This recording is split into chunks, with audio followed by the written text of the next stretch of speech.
Good morning friends.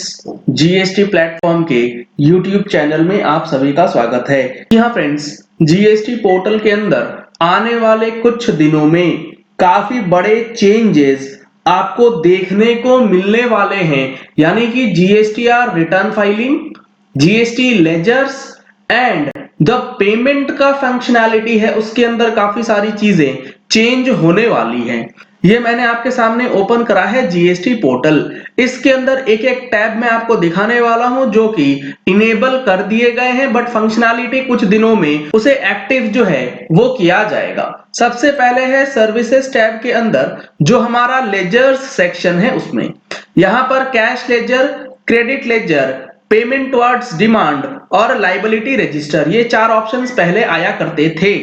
अब यहां पर एक मिसलेनियस स्टेटमेंट के नाम से डिटेल्स जो है वो दिखाया जा रहा है, यानी कि मिसलेनियस स्टेटमेंट के अंदर जो आपका मिसमैचेस होगा उससे रिलेटेड जो स्टेटमेंट्स बनती हैं, यानी कि MIS 1 और MIS 2 की जो रिपोर्टिंग्स हैं वो इसके अंदर करी जा सकती हैं, क्योंकि यहां पर लेजर्स के अंदर MIS स्टेटमेंट्स जो हैं उसे इनेबल कर दिया गया है। कैसे ये चीजें काम होंगी, जब इस चीज को लाइव किया जाएगा, एक्टिव किया जाएगा, तब पता लगेगा। अभी सिर्फ ये समझ लीजिए कि ये ऑप्शन जो है जीएसटी पोर्टल पे दे दिए गए हैं।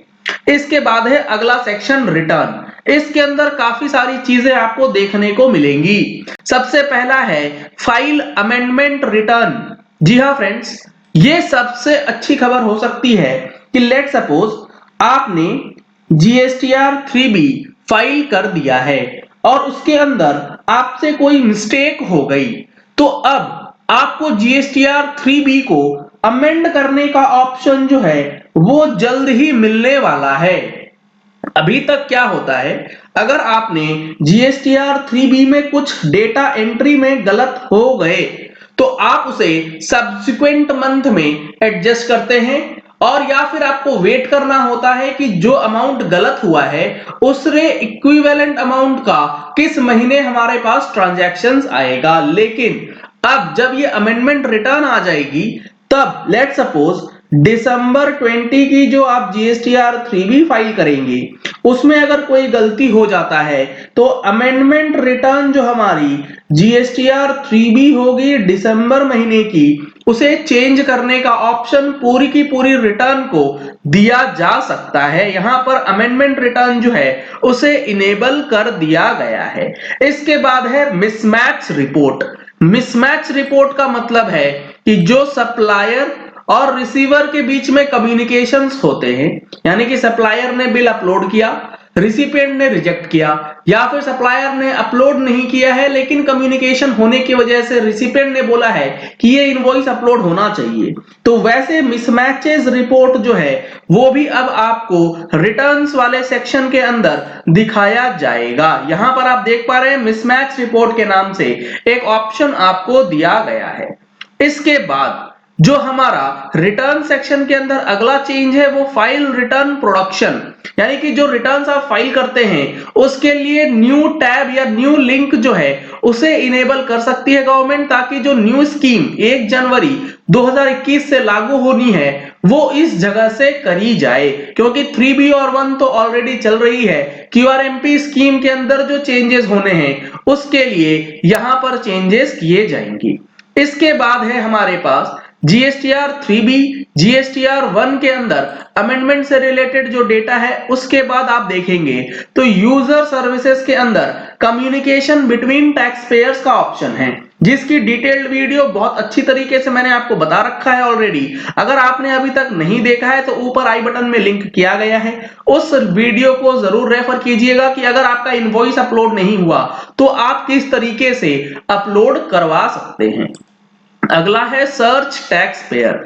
यहां पर काफी बड़ा चेंज है। Search by GSTIN, search by pan and search composition tax payer, ये 3 ऑप्शंस तो पहले भी आते थे। अब यहां पर search migrated tax payer and search cancelled provisional ID। अगर किसी की प्रोविजनल आईडी कैंसिल हो गई है तो उसका डेटा भी अब आप सर्च कर पाएंगे और जो माइग्रेटेड टैक्स पेयर्स है उनका डेटा भी अब सेपरेट तरीके से सर्च करने का ऑप्शन जो है उसे इनेबल कर दिया गया है। तो ये कुछ 3-4 चीजें हैं जो कि अब चेंज कर दी गई हैं जीएसटी पोर्टल के अंदर, जिसके तहत अब आपको रिलैक्सेशन मिलने वाली है रिटर्न के अंदर, जो आपका लेजर्स है उसमें मिसमैचेस रिपोर्ट के अंदर, और भी कई सारी चेंजेस जो है वो आने वाले दिनों में आपको देखने को मिल सकती हैं। और सबसे लास्ट चेंज जो है वो आप लोगों तक ऑलरेडी इंफॉर्मेशन पहुंच चुकी होगी कि जीएसटीआर 3B जो है वो ऑटो पॉपुलेट हो रहा है on the basis of GSTR 1 and GSTR 3B। अगर आपकी जीएसटीआर 1 फाइल हो गई है तो डेटा उससे भी आ जाएगा, अगर नहीं हुई है तो वो आप मैन्युअली कर सकते हैं।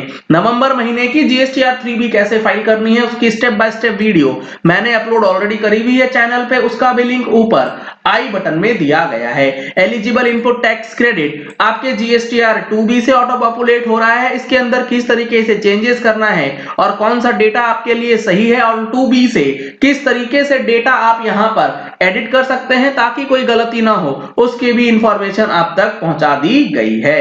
तो चलिए इस वीडियो को यही एंड करते हैं। आशा करते हैं कि आपको ये अपडेट समझ आ गया होगा, पोर्टल के अंदर क्या चेंजेस होने वाले हैं इसकी पूरी इंफॉर्मेशन आपको समझ आ गई होगी और किस तरीके से वो आप यूज कर सकते हैं इसकी इंफॉर्मेशन आप तक पहुंच चुकी होगी। ई इनवॉइसेस से रिलेटेड जो चेंज है वो आपको पता ही है कि 100 करोड़ से ऊपर वाले टर्नओवर के लिए 1 जनवरी 2021 से ई इनवॉइसिंग जो है उसे मैंडेटरी किया जा रहा है। अगर आपने हमारी मंथली टैक्स मैगजीन अभी तक सब्सक्राइब नहीं कराई है तो मंथली टैक्स मैगजीन की सब्सक्रिप्शन के लिए आपको नंबर्स स्क्रीन पे दिए गए हैं, इन नंबर्स पे कॉल करके आप सब्सक्रिप्शन ले सकते हैं। अगर आपने हमारे चैनल पे फर्स्ट टाइम ट्यून इन किया है तो चैनल को सब्सक्राइब करने के लिए नीचे दिया गया रेड कलर का सब्सक्राइब बटन प्रेस कर लीजिए, साथ में जो बेल आइकन है उसे प्रेस कर लीजिएगा ताकि वीडियोस की नोटिफिकेशंस आप तक रेगुलरली पहुंचती रहे। Thank you and have a nice day.